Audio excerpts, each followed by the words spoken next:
Le ministre de l'Éducation nationale l'annonce dimanche dans le JDD. Des maîtres heureux, ce sont des élèves heureux.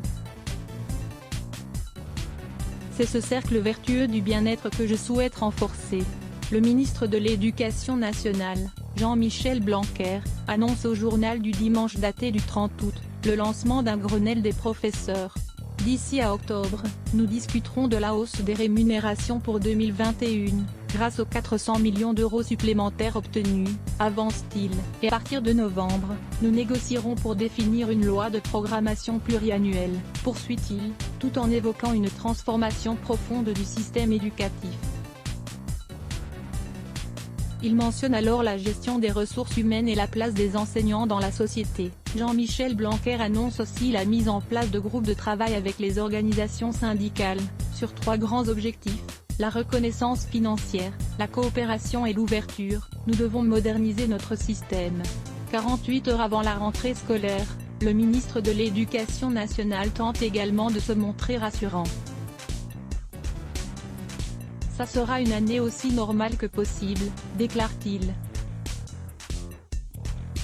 Jean-Michel Blanquer reconnaît que des classes seront fermées pour le jour de la rentrée, mardi 1er septembre. Cela se décide par une analyse quotidienne, en fonction de la situation sanitaire de chaque territoire.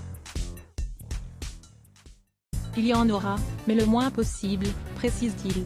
Nous sommes préparés à tout, assure le ministre, qui s'attend à devoir faire évoluer les règles dans certaines zones, en fonction de l'évolution de l'épidémie. On peut imaginer que dans les prochaines semaines ou prochains mois, des mesures plus fortes s'appliquent dans certains territoires, obligations, et plus seulement incitations, de non-brassage entre les groupes d'âge, réduction des tailles de classe, fermeture d'établissements, détaille-t-il.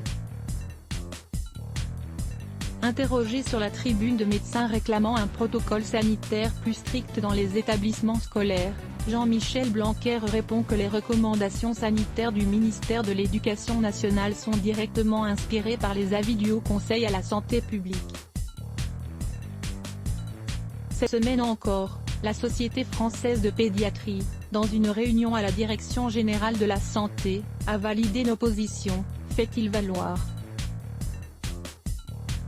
Au-delà du sujet du port du masque, réclamé dès l'âge de 6 ans par ces médecins, nous sommes en réalité en conformité avec ce que cette tribune demande, avec des procédures prêtes en cas de situation de fermeture ou encore sur le sujet des tests, poursuit le ministre, à lire aussi sujets associés. Ce bloc ADS. Why?